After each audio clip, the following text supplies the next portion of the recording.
여러분들 교재에 이렇게 밑으로 내려가면은 어디 있냐? 46페이지라고 되어 있는 애들, 얘네들 펴시면 됩니다. 자, 시작해 보죠. 교술 갈래. 어머 세상에. 우리 아까는 뭐 했었지? 극 갈래 했었는데 지금 교술 갈래 하고 있죠. 그럼 시험 문제는 이거지. 가에는 시, 나에는 소설 해놓고 나와 달리 가와 나의 갈래상의 특징.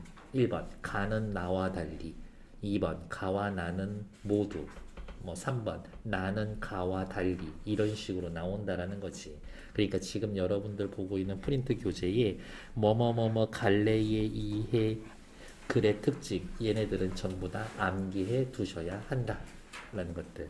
교술 갈래, 구체적인 사실이나 글쓴이의 경험, 사색, 독자에게 전달합니다. 그 옆에다가 써놓을까요? to, 전치사 to죠. 뭐뭐 하기 위해서 교훈과 감동을 전달하기 위해서, 교훈과 감동을 전달하기 위해서. 하위 갈래로는 뭐 여러 가지 있고요. 저는 수필, 여러분 수필 써본 적 있어요? 네라고 대답하시면 됩니다. 일기 써본 적 있잖아요. 편지 써본 적이 있을 거고, 감상문 써본 적 있잖아요. 걔네들 따지면 다 수필이다. 밑으로 내려가죠. 수필의 특징. 글쓴이가 자신의 체험, 깨달음, 감동, 교훈. 글쓴이가 빠졌어. 직접. 그래서 이 말 늘 나오죠. 뭐라고? 수필의 나는 글쓴이 자신이라고. 그래서 수필을 또 뭐라고 그래요? 1인칭의 문학이다. 비교적 형식이 자유롭고 발상과 표현에서 개성이 잘 드러납니다. 근데 형식만 자유로운가? 아니요. 하나 더 쓸까? 소재의 선택도 자유롭다. 쓰고 싶은 걸 쓰고 싶은 대로 쓰면 됩니다. 주관적이고 자기 고백적이에요. 철학적이고 논리적인 성격을 드러내기도 합니다. 근데 자기 고백적이고 주관적인 건 왠지 가벼운 수필이지. 그래서 경수필. 가벼울 경자를 써서. 철학적이고 논리적인 성격, 약간 좀 무겁죠. 중수필. 이라고. 중수필 본 적 있어요? 한 번쯤은 있을걸? 신문에 무슨 칼럼 이렇게 나온 것들, 걔네들 다 중수필 쪽에 해당되는 거다. 통곡할 만한 자리는요, 고전수필이고요, 한문수필이고 기행수필입니다. 요거에 집중을 해서 기행문은 가는 길 코스, 여정, 보고 듣는 것, 견문, 거기에서의 느끼는 것, 감상, 여정, 견문, 감상, 세 가지가 나타납니다. 그러면 얘 가지고 시험 문제 어떻게 내냐? 여러 군데다가 A, B, C, D, E, F, G 이렇게 그어놓고 같은 것끼리 찾으세요 라고 하면 여정끼리 찾고 견문끼리 찾고 감상끼리 찾고 그러한 문제가 있을 수 있고, 비유적이고 교훈적이고 사색적이고 체험적이고 굉장히 특별한 생각을 하거든요. 개성적이다. 독창적이다. 뭐 창의적이다. 이러한 말들. 슬플 때만 운다라고 생각하는데 아니야. 희노애락, 애, 오, 욕 7가지 감정 모두 다 울 수 있어 라고 이야기하니까, 광활한 요동벌판을 봅니다. 광활을 요동벌판을 보면서 느끼는 감액. 좋구나. 한번 통곡해 보자. 울어보자. 이렇게 이야기를 하는 거거든. 일반적인 통념을 깨뜨리는 참신한 발상. 문답에 의한 구성 방식. 누구? 글쓴이 나와 정진사라고 하는 사람 사이의 대화. 문답. 적절한 비유와 구체적인 예시로 대상을 실감나게 표현해 줍니다. 밑으로 내려오죠. 정진사 일반인, 보통은 질문하고요. 작가 박지원은 그 질문에 대답해 주지. 정진사는 광활한 장관을 보면서 감탄. 오, 멋져. 작가 박지원은 한바탕 울고 싶어. 통곡하고 싶어. 아이고 아이고. 정진사는 생각해. 울음은 슬플 때만. 박지원은 생각해. 모든 감정. 칠정. 희노애락, 애오욕. 7가지. 정진사는 일반적이고 보편적이지. 작가는 창의적이고 개성적이야. 정진사 일반적이고 보편적이다. 밑에 그냥 통념에 따라 생각하는 사람. 통념에 따라 생각합니다. 이렇게 확인해 놓으시면 된다. 다음 페이지. 비유적인 표현이 있어요. 갓난아기가 엄마 뱃속에서 나오면 한없이 울어댑니다. 글쓴이는 좁은 조선에서 나와 광활한 벌판을 보면 통곡합니다. 폐쇄적인 곳, 그러면 이렇게 체크할까? 폐쇄적인 곳, 좁은 조선, 엄마 태.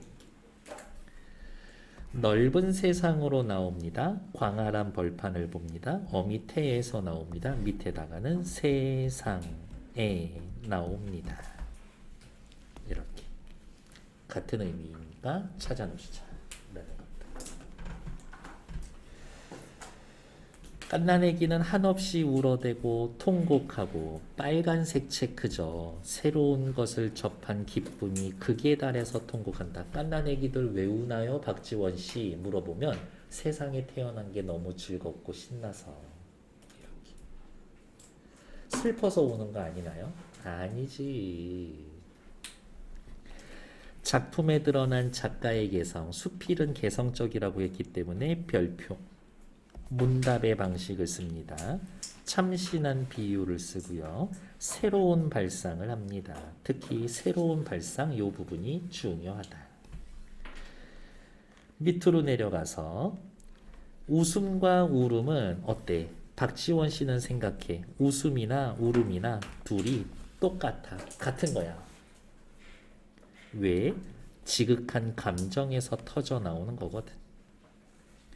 요동벌판 통곡할 만한 자리, 금강산 비로본 통곡할 만한 자리, 황해도 자연의 금사장, 금모래사장 통곡할 만한 자리, 거짓과 조작 없이 참소리를 낼 수 있는 곳, 참소리 뭐 통곡할 만한 자리, 한바탕 울 만한 적절한 장소. 기행문은 뭐뭐뭐 있어야 된다라고 그랬지? 여정, 견문, 감상. 그래서 여정, 견문, 감상. 근데 시험 포인트는 보통 여정끼리 찾기 이렇게 나올 거라서 그럼 뭐 찾으면 되나요? 지명 찾으면 돼. 지명.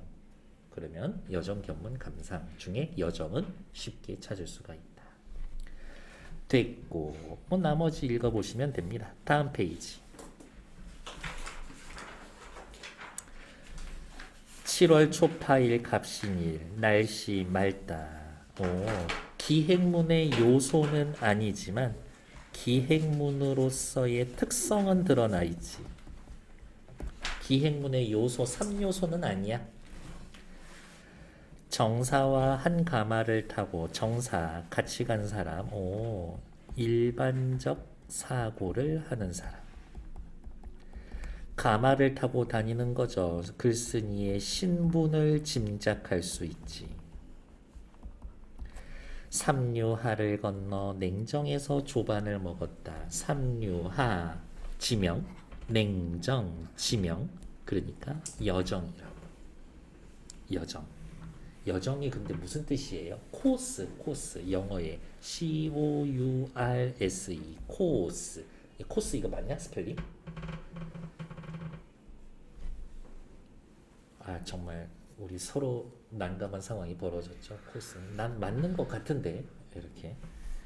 아니면 어떡하지? 아니면 어떡할 거야? 남의 나라 말인데.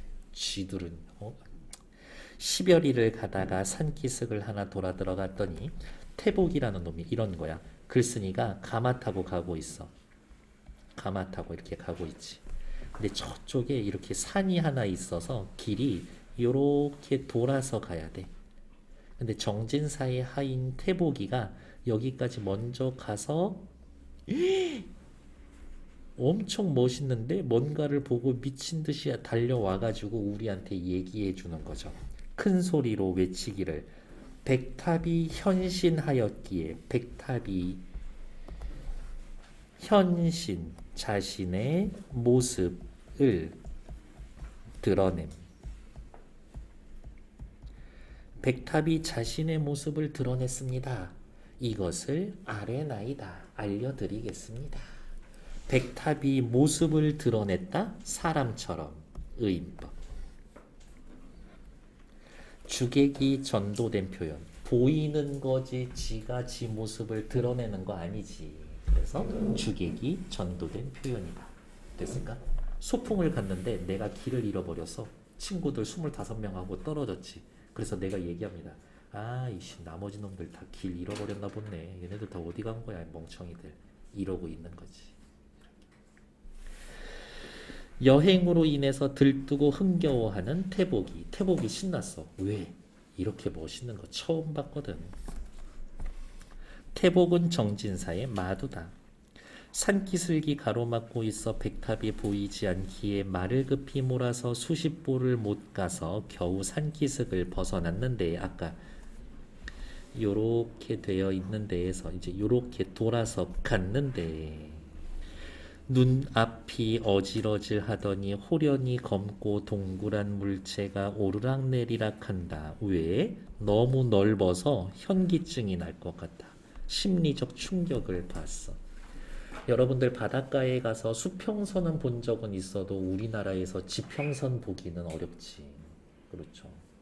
근데 진짜 그냥 뭐 산도 있고 뭐도 있고가 아니라 그냥 딱 갔는데 그냥 맨 땅인 거야, 맨 땅. 그러니까 더 신기한 거지. 이제야 깨달았다. 사람이란 본래 의지하고 발붙일 곳 없이 하늘을 이고 땅을 밟고 이리저리 나다니는 존재. 인간은 하찮은 존재라는 걸 깨달았다. 저 넓은 들판에 사람은 그냥 점 하나 같은 거지. 여기에 이렇게 서서 보니까. 여기 미친 듯이 큰 백탑 하나 이렇게 있고 아무것도 없이. 말을 세우고 사방을 둘러보다가 나도 모르게 손을 들어서 이마에 얹고 한바탕 통곡하기에 좋은 곳이구나. 아이고 아이고 할만한 곳이구나. 굉장히 이 대사 자체가 독창적이고 개성적이지. 사회의 일반적인 통념과는 반대되는 자세지. 그랬더니 정진사가 묻습니다. 천지간에 이렇게 시야가 툭 터진 곳, 이렇게 시야가 툭 터진 곳, 광활한 곳을 만나 별안간 통곡한다라고 생각하시니 그게 무슨 까닭입니까? 정진사는 어떻게? 지극히 상식적이고 보편적인 수준에서 질문하고 있는 거지. 묻기에 나는 그렇지. 어머, 여기 정진사의 물음 Q, 나의 답변 A. 그러면 위 사이에다가 뭐라고? 문답이라고 써놓을 수 있겠네요. 문답.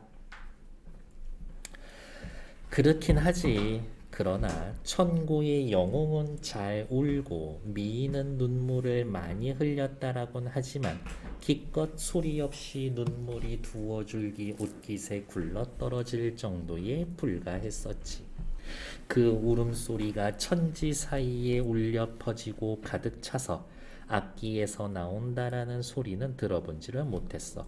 영웅, 미인, 울기는 하나, 울기는 했으나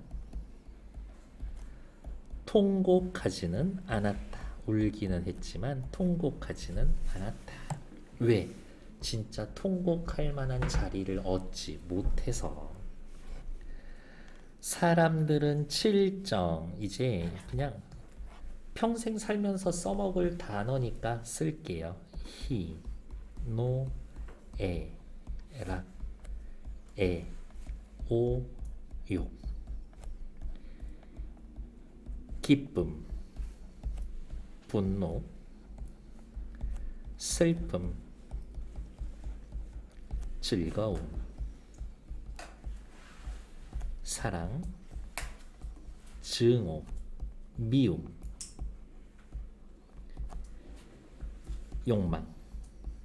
요 7가지가 칠정, 희노애락, 애오욕. 요 7가지 감정. 인간이라면 누구나 가지고 있는 감정. 여러분들 요 감정 다 한 번쯤은 느껴봤잖아요. 한 번은 아니지. 여러 번 느끼는 거지. 이렇게. 이거 없으면 사람이 아니지.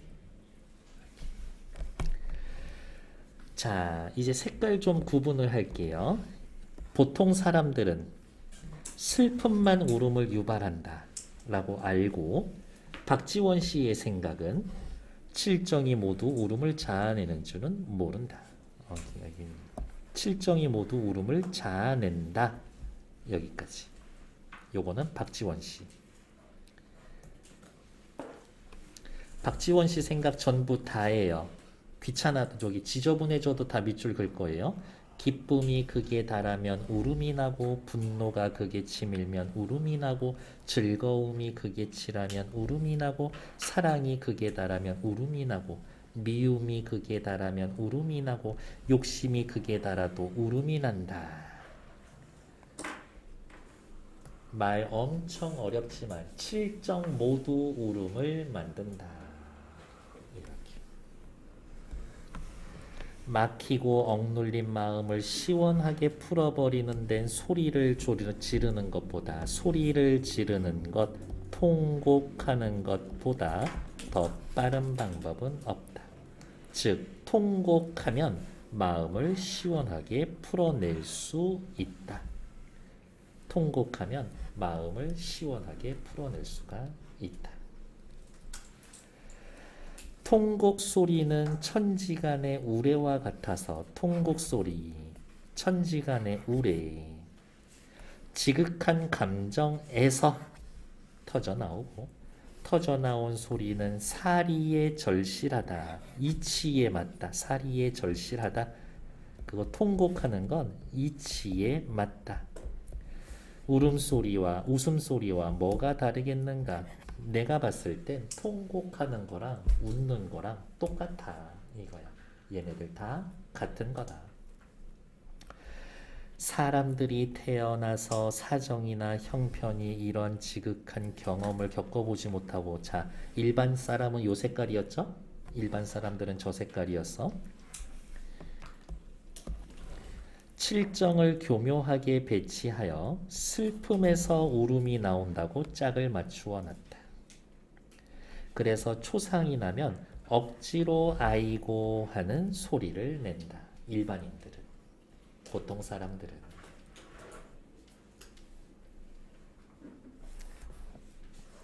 다음 페이지. 그러니까 밑줄 그어놓고 같은 태도 찾기 이런 거 하려고 색깔 칠하고 있는 것 뿐이에요. 그러나 칠정에서 느껴서 나오는 지극하고 진실한 통곡 소리는 천지 사이에 억누르고 참고 억제해서 감히 아무 장소에서나 터져나오지 못하는 뜻일세. 통곡 소리는 사실 아무 데서나 터져나오지는 못하는 거야. 진짜 감정이 희노애락 애호욕이 정말 끝까지 맥시멈 닿아야지 통곡할 수가 있는 거야. 한나라 때 가의라는 사람은 적당한 통곡의 자리를 얻지 못해서 울음을 참다가 견뎌내지 못하고 갑자기 항나라 궁실인 선실 황제에게 한바탕 길게 울부짖었다. 상소문을 올리고 통곡을 했다. 사람들이 놀라고 괴이하게 여기지 않을 수가 있겠는가. 즉 한나라 때 가의란 사람은 내 뜻이 통하지 않는 것들, 이러다가 나라 망할 것 같은데 라는 걱정이 너무 크고 극에 달해서 상소문 쓰고 통곡을 했다. 나는 그 가의라는 사람의 마음을 이해할 수가 있다. 그랬더니, 자, 전체 다시 설명하면 엄청 멋있는 경치를 봤어. 정진사. 우와, 멋지다. 통곡할 만하군. 왜 통곡한다라는 거예요? 칠정의 극에 달하면 통곡할 수 있지. 좋아. 그럼 나도 너 따라서 통곡 한번 해보자. 희노애락 애호욕 뭐 때문에 통곡하면 될까? 갓난아기한테 물어봐.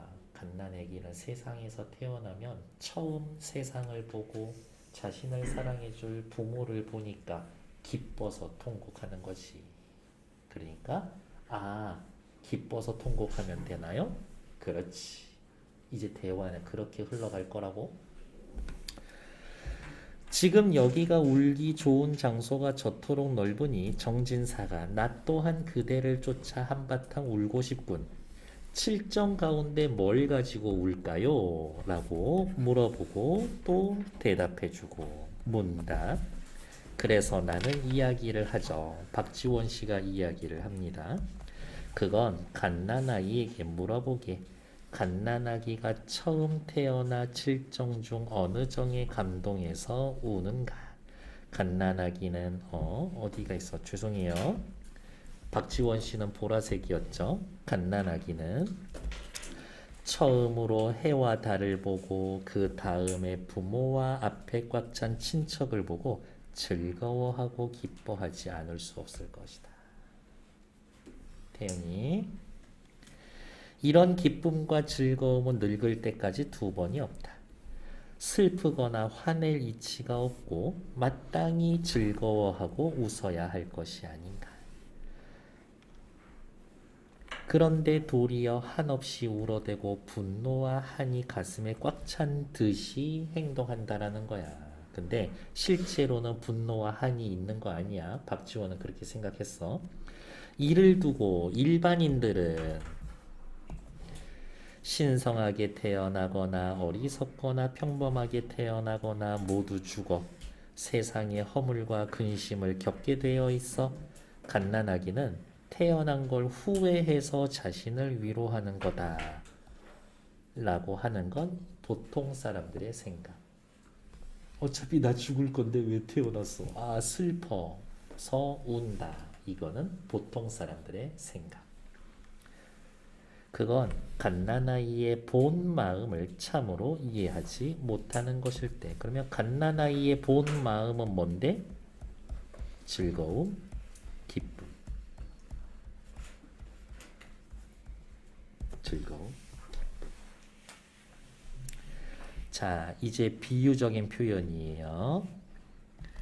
어머니 뱃속에 있을 때 캄캄하고 막히고 좁은 곳에서 웅크리고 부대끼다가 갑자기 넓은 곳으로 빠져나와 손과 발을 펴서 기지개를 켜고 마음과 생각이 탁 트이니 어찌 참소리를 질러 억눌렀던 정을 다 크게 씻어내지 않을 수 있겠는가.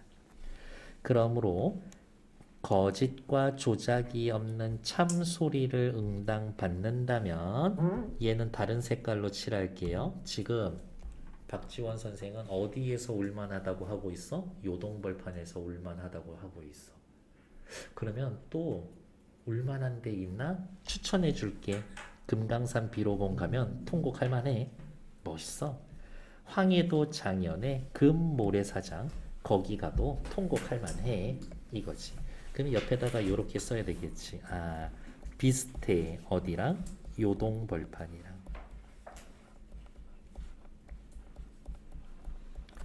통곡할 만한 자리야. 지금 요동벌판에 임해서 맞이해서 여기서부터 산회관까지 1200리가 한 점의 산이 없어 하늘 끝과 땅 끝이 마치 악교로 붙인 듯 실로 꿰맨 듯. 무슨 말 하는 거야? 내 눈으로 지평선이 보여. 지평선이 보여. 하늘과 땅 저기 풀로 붙인 것 같아. 고금의 비와 구름만 창창하니 여기가 한바탕 울어볼 만한 장소가 아니겠는가. 그러면 아까 뜬금없이 세모 네모 쳐놨었는데 이제 쓰고 가야지. 갓난아기는 누구야? 연안 박지원 작가 자신이야. 어머니 태중 갑갑하고 좁은 곳 어디야? 조선이지. 넓은 곳 어디예요? 요동벌판이죠.